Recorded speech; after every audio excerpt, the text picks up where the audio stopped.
1776, America proclaimed that all men are created equal. Yet a century and a half later, this ideal has still not been fully realized within our educational system.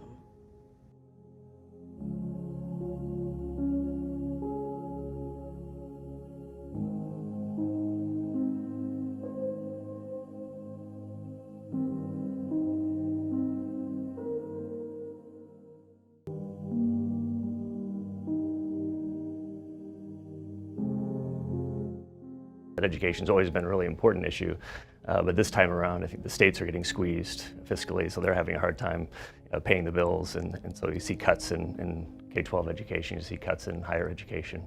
Inequality by race and income, which is growing, inequality by gender, opportunities for women, all of these are connected to education. It's becoming a more important, not just national, but federal issue in this case. Not everyone gets access to education, not even everyone gets access to freedom, much less equality and freedom. Going down, or at least not rising faster than inflation. And then we can hold those universities and colleges to that accountability plan. If children don't get full literacy in K through 12, that will affect them for the rest of their lives. Everyone says school prepares you for the real world. So why do our textbooks still talk about the future like it's 2004? Why do students have to have their educational opportunities stolen because of financial deficits? If we funded schools like we fund everything else, maybe students wouldn't be learning chemistry from a book older than them. Have enough money, you don't have enough resources, then you can't obtain a full complement of qualified teachers, or you can't get up-to-date technology textbooks, you can't have adequate buildings, you can't have well-equipped laboratories. I mean, it's common sense.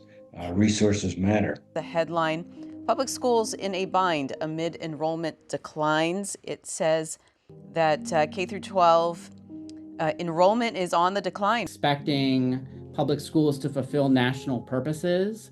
We're allowing public schools to really allocate opportunities to children that can have far-reaching consequences for their future ability to support themselves, to succeed in life, and to really even be able to pursue happiness. Every deficit that children suffer in basic education skills today is going to affect the quality of our democracy for the 60, 70 years that follows their graduation from high school.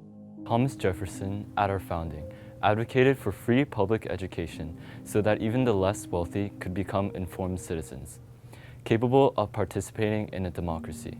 He believed education was not a privilege for the few, but a necessity for a free and self-governing society. However, generations later, we as a nation have failed to fully uphold this promise. Too many students' opportunities are still determined by their zip code, family income, or access to resources, failing to deliver the very democratic ideals education was meant to protect and serve.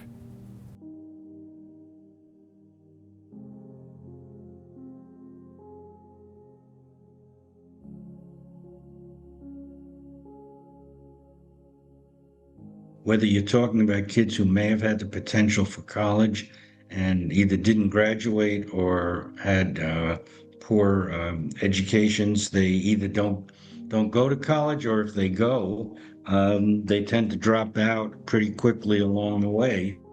We have very high dropout rates in community colleges, where those students who graduate from poorly resourced schools overwhelmingly go to community colleges, and then the majority of them drop out. They may have had the potential to be able to do well in college, but many of them don't make it for obvious reasons. Education is more important to our competitiveness than ever. But I do think if we want to answer Betsy DeVos, the right way to do that is to say, here are the ways in which we want to improve public education. Why do I have to constantly worry about college debt? To the point where it feels like money, rather than my abilities or ambitions, is what will ultimately determine my future. The pressure of financing an education overshadows the purpose of learning itself and turns what should be an opportunity into a never-ending threat that controls you. We have had improved school performance over the last 2 decades. We've seen a decline in the last couple of years. there's been a big problem with learning loss. School funding can seem quite complex and complicated, but it's not quite that complex or complicated. And so just as a technical matter, it would be very easy to address these issues across states at each, within each state. But there needs to be the political will for that. And so that's the challenge.